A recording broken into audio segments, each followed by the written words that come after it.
ولی کا وہ عقیدے کے اعتبار سے درجہ کمال پر فائز ہوگا، اس کے نظریات ٹھیک ہوں گے، اسلام کے بارے میں، بانی اسلام کے بارے میں، اللہ رسول کے بارے میں، تمام چیزوں کے بارے میں اس کے نظریات ٹھیک ہوں گے، عقیدہ درست ہوگا، عقیدہ صحیح ہوگا،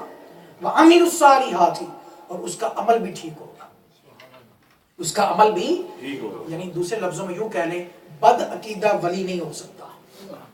قرآن کہتا ہے بد عقیدہ ولی نہیں ہو سکتا، اور دوسری بات بد عمل اور بے عمل ولی نہیں ہو سکتا، بد عمل اور بے عمل ولی نہیں ہو سکتا۔ یہ قرآن نے دو نشانیاں بتا دی کہ ولی کب ہوگا، ولی تب ہوگا جب اس کا عقیدہ ٹھیک ہوگا اور وہ عمل کے اعتبار سے بھی درجہ کمال پر فائز ہوگا۔ وَعَمِلُ الصَّالِحَاتِ، کہ جب کوئی شخص اپنے عقیدے میں کمال پیدا کر لیتا ہے، اس میں حسن پیدا کر لیتا ہے، اور پھر اپنے اعمال میں،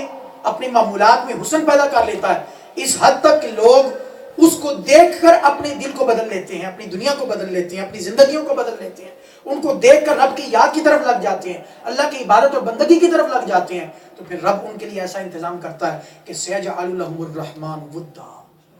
وہ رب سے محبت کرتے تھے، وہ رب سے محبت کرتے تھے، وہ رب کی یاد کرتے تھے، رب کائنات مخلوق کے دلوں میں ان کی محبت کو پیدا کر دیتا، پھر مخلوق خلق خدا ان سے محبت کرنے لگ جاتی ہے۔ سَيَجْعَلُ لَهُمُ الرَّحْمَنُ وُدًّا، یہ الفاظ قرآنیہ ہیں، سورہ مریم کا آخری رکوع 16واں پارہ، فرمایا سَيَجْعَلُ لَهُمُ الرَّحْمَنُ وُدًّا، پھر اللہ تعالیٰ ان کے لیے خود جو ہے وہ محبت پیدا کر دیتا، مخلوق کے سینوں میں، مخلوق کے دلوں میں ان کے لیے محبت پیدا کر دیتا۔ کس انداز سے؟ آئیے اس آیت کی تفسیر حدیث پاک کی روشنی میں سنیں۔ آقا علیہ الصلوۃ والسلام نے فرمایا ان اللہ اذا احب عبدا دعا جبریل علیہ السلام، کہ جب اللہ کسی بندے سے محبت کرنے لگ جاتا ہے، جب کوئی بندہ رب کو منا کر، رب کو راضی کر کے درجہ ولایت پا لیتا ہے اور رب کی پاک بارگاہ میں درجہ محبوبیت پا لیتا ہے، درجہ قرب پا لیتا ہے، تو رب کائنات پھر کیا انتظام فرماتا ہے؟ دعا جبریل، رب فرشتوں کے سردار کو، سید الملائکہ، روح الامین، جبریل امین علیہ السلام کو بلاتا اور بلا کے فرماتا ہے فقال انی احب فلانا، میرا وہ فلاں بندہ جس نے مجھے راضی کر لیا، جس نے مجھے منا لیا، جو دن رات میری یاد میں رہتا ہے، جو دن رات اللہ اللہ کرتا رہتا ہے، میں اس سے بہت محبت کرتا ہوں۔ اللہ اپنی محبت کا اظہار جبریل کے سامنے کرتا ہے، اور صرف اتنا ہی نہیں، فرمایا اے جبریل جہاں تیری دوسری ڈیوٹیاں ہیں، جہاں تیرے دوسرے کام ہیں، ان کاموں میں ایک کام یہ بھی شامل کر لے کہ فَأَحِبَّ، تو بھی اس سے محبت کر، تیری ڈیوٹی میں یہ چیز شامل ہے کہ تو بھی میرے ولی سے محبت کر، تو بھی میرے ولی سے، تو بھی فرید سے محبت کر، تو بھی حضور غوث اعظم سے، شیخ عبد القادر جیلانی سے محبت کر،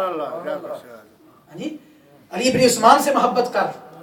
ان سب سے محبت کر، انہوں نے مجھ سے محبت کی، اب تیری ڈیوٹی جہاں دیگر کام ہیں ان کاموں میں یہ کام بھی شامل کر لے کہ جبریل تو ان میرے پیاروں سے بھی محبت کر۔ حضرت جبریل فَيُحِبُّهُ جبریل علیہ السلام، جبریل امین علیہ السلام اس سے محبت کرنے لگ جاتے، ثُمَّ يُنَادِي فِي السَّمَاءِ، پھر آسمان میں جبریل امین علیہ السلام، یہ صرف محبت، ولی کی محبت صرف جبریل امین علیہ السلام تک محدود نہیں رہتی، جبریل امین علیہ السلام آسمان دنیا میں پھر ندا لگاتے ہیں، آواز لگاتے ہیں، یا اہل السماء، اے آسمان والو، ان اللہ یحب فلانا، بے شک اللہ فلاں بندے سے بڑی محبت کرتا ہے، بے شک اللہ خواجہ معین الدین سے بڑی محبت کرتا ہے، بابا فرید سے بڑی محبت کرتا ہے، داتا گنج بخش سے بڑی محبت کرتا ہے۔ اے آسمان والو تم اپنے کام بھی کرو،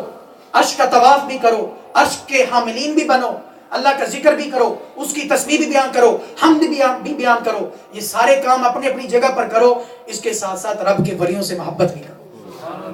نعرہ تکبیر، نعرہ رسالت، فَيُحِبُّهُ أَهْلُ السَّمَاءِ، پھر آسمان والے بھی اس سے محبت کرنے لگ جاتے ہیں۔ گویا زمین میں محبت پھیلنے سے پہلے، زمین میں ان کا ذکر پھیلنے سے پہلے، آسمان دنیا میں وہ پہلے ہی مشہور ہو جاتے ہیں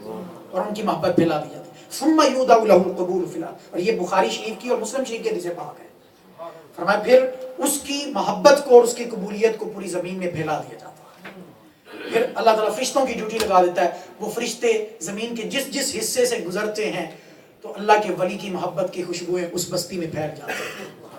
اس لیے کسی نے بڑی خوبصورت بات کی، ما اقبل عبد بقلبہ الی اللہ، کہ جو بندہ اپنے دل کو رب کی طرف متوجہ کر لیتا ہے، جو بندہ اپنے دل کو رب کی طرف متوجہ کر لیتا ہے، رب مومنین کے دل کو اس کی طرف متوجہ کر دیتا ہے، حتیٰ کہ اللہ تعالیٰ مومنین کو اس بندے کی محبت عطا کر دیتا ہے۔ گویا آج یہ محبت داتا حضور کی، بابا فرید کی، خواجہ معین الدین چشتی اجمیری کی، یہ ہم نے خود نہیں پیدا کی، یہ رب کائنات نے ہمارے دلوں میں، ایمان والوں کے دلوں میں ان اولیاء کی محبت پیدا کی ہے۔ اور انشاءاللہ یہ موضوع ہمارا جاری ہے، باتیں بہت ساری ہیں، وقت ہوا چاہتا ہے اسی پر